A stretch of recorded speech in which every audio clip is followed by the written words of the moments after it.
Hey guys, welcome back to my channel, and if you're new here, welcome. Here in this channel we talk about hair care tips, hair growth tips, relaxed hair care, protective styling, and so much more concerning the hair topic in general.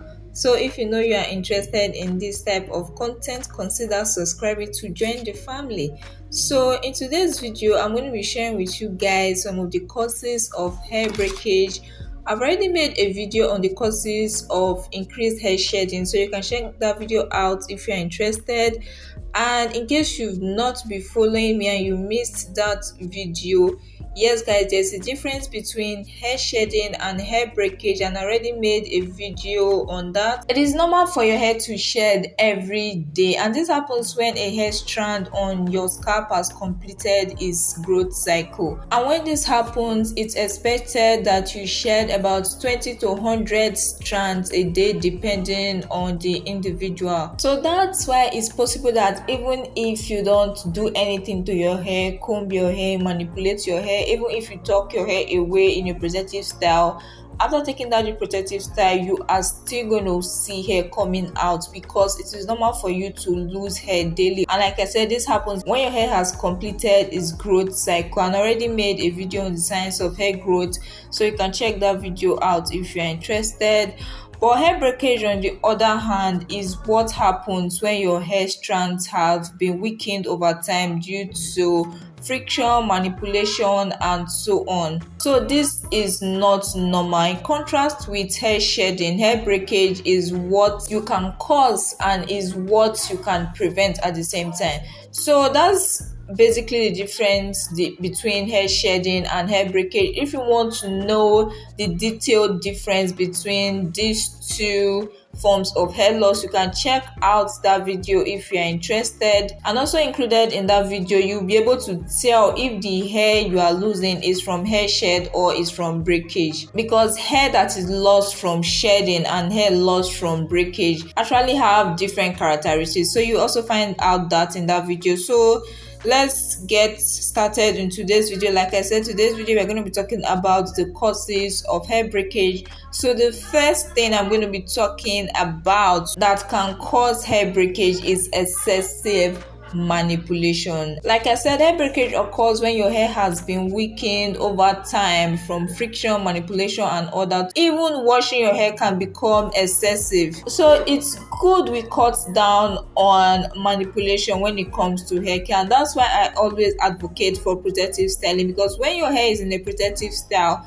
there is less tendency for you to manipulate it. Now, the next factor I'm going to be talking about which can cause hair breakage is combing or brushing your hair when dry. I don't even think I have to explain this in detail, because from your personal experience, you would have observed that when your hair is dry and you go in with a comb or with a brush, you actually notice more breakage compared to when your hair is a little bit moisturized. I'm not saying detangle or brush or comb your hair while it's wet, in as much as combing or brushing your hair while dry can lead to breakage. Doing the same thing to your hair, especially when your hair is relaxed when wet, can actually lead to breakage as well, at least from my personal experience. As a disclaimer, I am not an official hair advisor. All these tips I am giving are from research and as personal experiences. You are also free to implement or disregard these tips depending on you. Never ever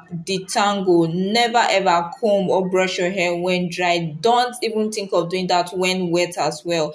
I'll advise that when you want to do this, moisturize your hair. And that's why in most of my videos, whenever I want to detangle my hair, I must go in with a moisturizing conditioner and a sealant. Like, it is compulsory, especially when I'm taking down a long-term protective style. I cannot take down my long-term protective style if I don't have a moisturizer and an oil to seal at hand. If I don't have those products, I'll actually delay my takedown till I can get those products. That's how important moisturizing my hair before taking down my braids or combing my hair is to me. So I'll advise that you moisturize your hair before combing or brushing.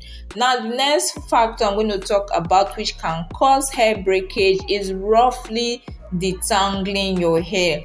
Now when you want to detangle your hair and you have an appointment to catch in the next 30 minutes or in the next 15 minutes, I will advise that you actually postpone that detangling routine or process, because hurriedly detangling your hair without patience in an attempt to catch up with an appointment or when you are running late can actually be disastrous to your hair. When you want to detangle your hair, make sure you have all the time in the world. I always advise that when detangling your hair, be relaxed, don't be in an angry mood. Okay, you can listen to songs, you can watch movies, just anything to calm you down. You don't want to be in an angry mood and detangle your hair, okay? Because one thing is, when your hair is broken, it's gone, it can never come back. Okay, when you are angry later on, your anger may calm down, so your mood can still go back to the positive side after you are angry later on. But if you break your hair is never coming back. Okay, so when you know you are angry, just calm down, relax yourself, and detangle your hair later when you know you have all the time and all the happy mood in the world. Okay, so that's it for detangling hair. The next thing I'm going to be talking about is chemical processing, and I'm talking about things like relaxers and color treatments.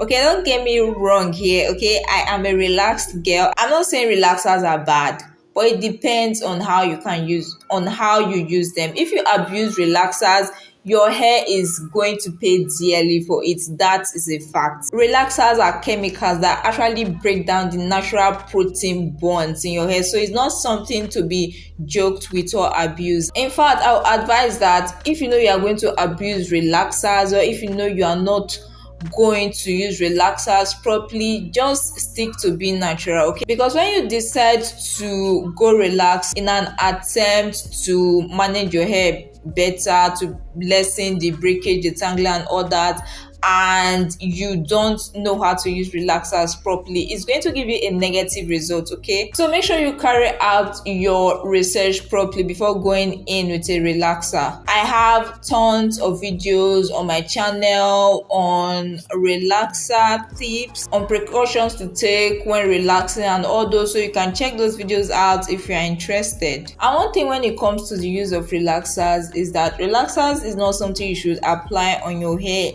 every 4 weeks or every 8 weeks. I see people do this and it's disastrous. Like, there is no way you are definitely going to get breakage, because there is bound to be over processing of hair, because with that short duration of time, 8 weeks, which is 2 months, there won't be enough new growth for you to apply the relaxer without over processing your previously processed hair.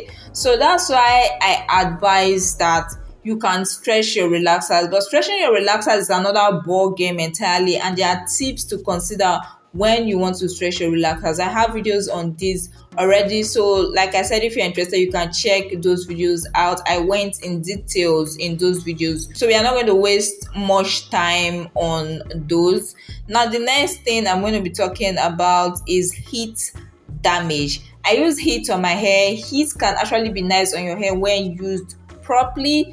Just like there are tips to follow when relaxing your hair, there are also tips to follow when using heat on your hair. And when I mean heat, I mean things like blow drying your hair, flat ironing your hair, using heat to dry your hair after roller setting. Even the sun can damage your hair when it's excessive, so that's why some will advise that you use sunscreens even on your hair. But I've not used any particular sunscreen on my hair, although I have products that contain ingredients that have a sun screening effect. But outside that, I usually take precautions when I want to go in with a blow dryer, with a flat iron and all that. I make sure I use a heat protectant. I make sure my hair is deep conditioned. I make sure my hair is moisturized. So there are little bits and bobs that you have to consider when you want to go into heat style your hair. Now the next thing I'm going to be talking about that can cause hair breakage is dryness and split ends. Dryness can cause split ends, and when your ends are split, it's inevitable your ends are going. It's either they break on their own or you trim them off. Either way, once your ends are split, they are gone. Because if you don't trim them off, the splits are going to travel up the shaft of your hair, and you're going to have even longer shafts of hair breaking off. So to combat this, is just better that you trim the split ends while they are still at the ends of your hair. So like I said, dryness can cause split ends, and it's even very obvious. You notice that when your hair is dry, there's more tendency for it to break. So to avoid this, just make sure that you deep condition your hair on a regular basis, depending on what your hair needs. If you're the type that deep conditions your hair weekly, fine. If you're the type that deep conditions your hair monthly, fine. As for me, I deep condition my hair after taking down my protective styles, which can range anywhere from 4 months, 3 months. I think I've been on a 5 months protective style before. So that's for me, but depending on what works for your hair. If you feel your hair needs a deep conditioning every week, then go in and deep condition your hair every week. And when you want to deep condition, take note of protein and moisturizing deep conditioners, okay? Because if you deep condition your hair with only protein treatment or protein deep conditioners, your hair is still going to come out dry, and you may be wondering, oh, I just deep conditioned my hair but my hair is still dry. Why is this? Is the product fake? This and that. But there's a difference, guys, between protein deep conditioners and moisturizing deep conditioners. And the difference to know this is just to look at the ingredients. In protein deep conditioners, you see things like soy protein. You just see different forms of protein. But in moisturizing deep conditioners, you see ingredients like honey, olive oil, aqua, which is water, glycerin, and all that. So there's a way to tell the difference. So it's nice you strike a balance between the two. So after going in with a protein deep conditioner, balance it off by moisturizing your hair with a moisturizing deep conditioner. With this, your hair will be able to retain strength and it will be moisturized at the same time. Another way of preventing dryness apart from using a deep conditioner is to use a moisturizing leave-in. Just like there are protein and moisturizing deep conditioners, there can also be protein and moisturizing leave-in. So watch out for the type you use. The moisturizing leave-in I use, which is the Profectiv Mega Growth